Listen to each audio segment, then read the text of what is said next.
Hey friends. Whew. Well, here I am. It's closing night. Tonight we close the show.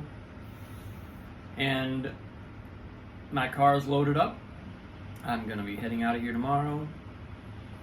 And it's been one of these experiences. I've shared this with several cast members now, and sort of they shared with me too. It feels surreal that it's over. I think anytime you do a show, there's a certain kind of creative, it's like a creative revolution that takes place, a full orbit, creative orbit, maybe that's a better word. And so I'm not surprised to be here. I am kind of moved to be here. And I've been getting messages. I got a message from a friend this morning. So I wake up and I get a message from a friend who has just sent me a message through Facebook from Germany about how at this time, when with everything that's happening in the world, she wishes that there were an anthem of resistance, an anthem of non-aggressive, non-violent resistance to oppression and violence. And it just blew me away. This is a friend of mine from so long ago. I haven't seen her in probably more than half my life. Kindergarten. And she has no idea what the show's about. And this show literally deals with an invasion and a group of musicians who stand up to that and who sing an anthem in the face of a military onslaught and move a population to resist and prevail and overthrow a violent, oppressive regime. And it's, of course, it feels like such an honor to have had a hand in ushering in a creative piece that speaks to that just happens to have become intensely relevant right at the time that it opened. That's sort of eerie. It's eerily spectacular. And it takes me full circle to, a lot of where I started this process, and which I will now, this has been a production of the show, and now I really what I've learned here, as far as like setting my intention and making my goal in every day, making my goal about the healing process and the growth process, the literal spiritual evolution of everyone involved. Making that my focus over and above the creative product, over and above what I think needs to be done to the piece to make it better, all those thoughts we all have that, they're inevitably, they come from our creative ego, and that's not bad.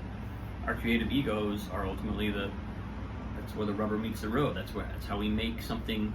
That's how we take something unmanifest and make it a thing in the world.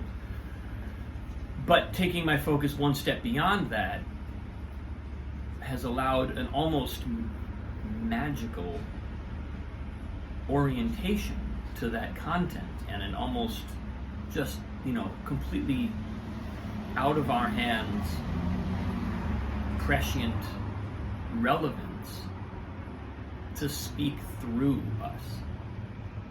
and to create something that we could never ever ever have deliberately created. It's this interesting distinction between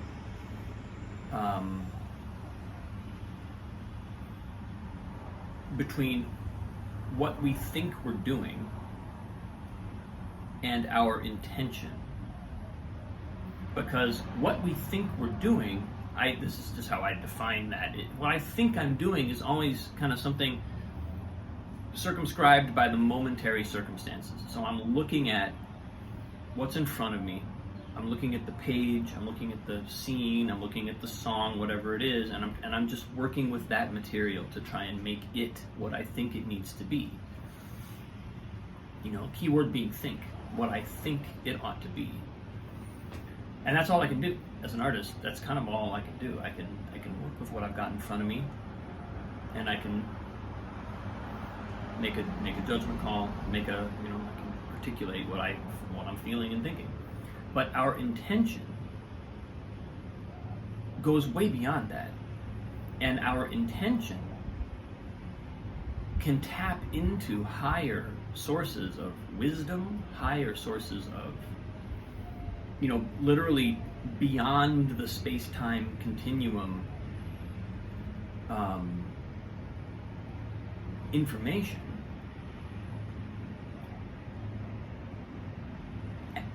In such a way that is what is channeled into the piece, which is very different from what I think I'm doing in each moment, right? What I think I'm doing, again, the way I'm defining that is sort of like, that's me in every moment with the team, whoever's around, working with what we're looking at. But then there's this deeper intention that we can hold, which is not deliberate. It's just less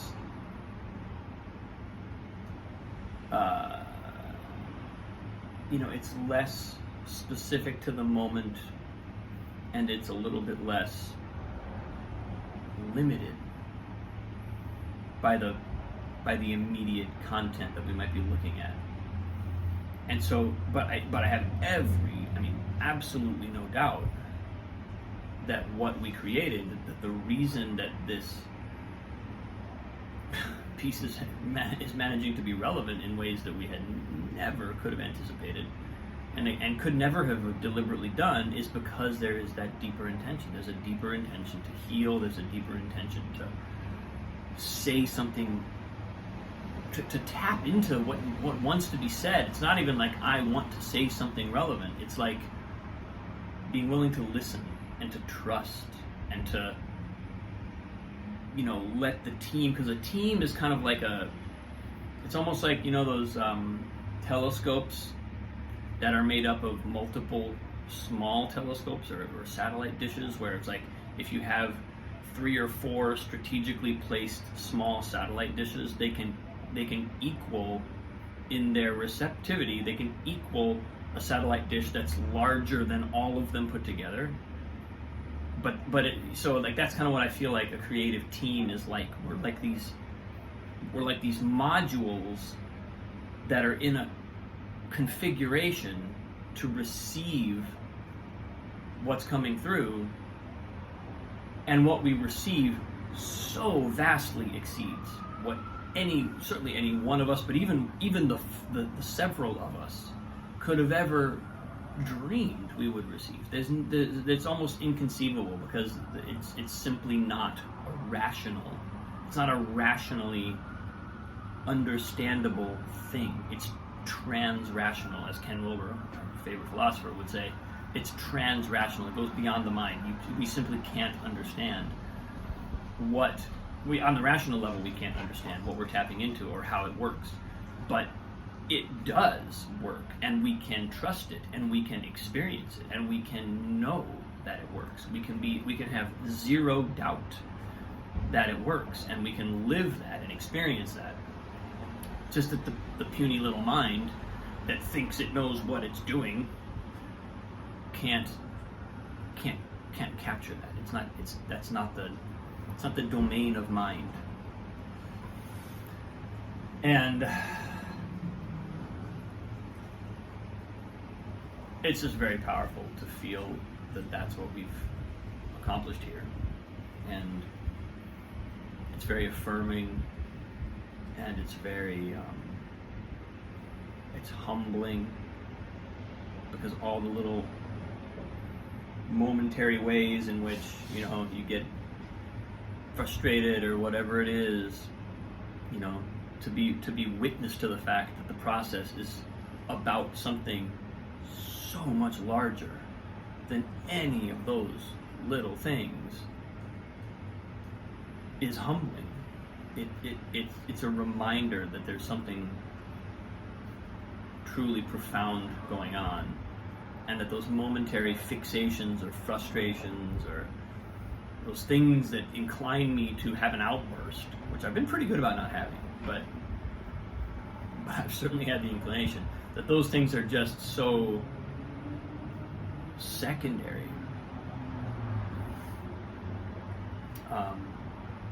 That's been a very powerful message to receive, and a really beautiful way to end this process. And my God, if we ever needed a call to continue and to stay on this, to stay on the trail of this thing, it has delivered. This is happening now. This wants to be born now.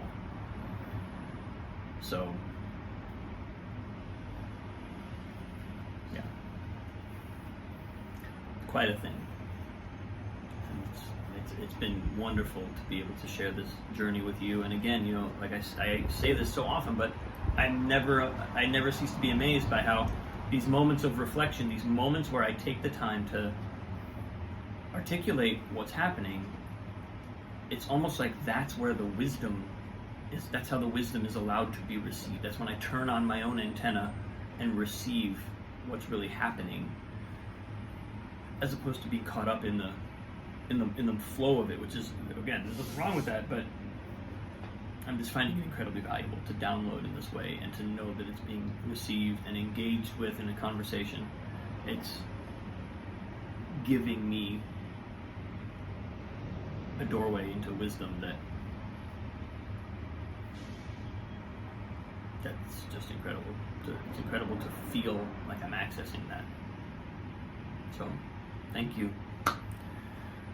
Love you.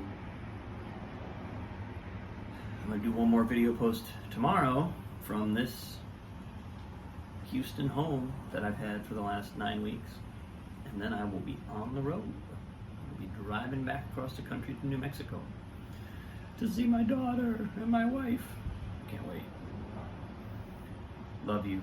Thank you. Have a great day. See you tomorrow.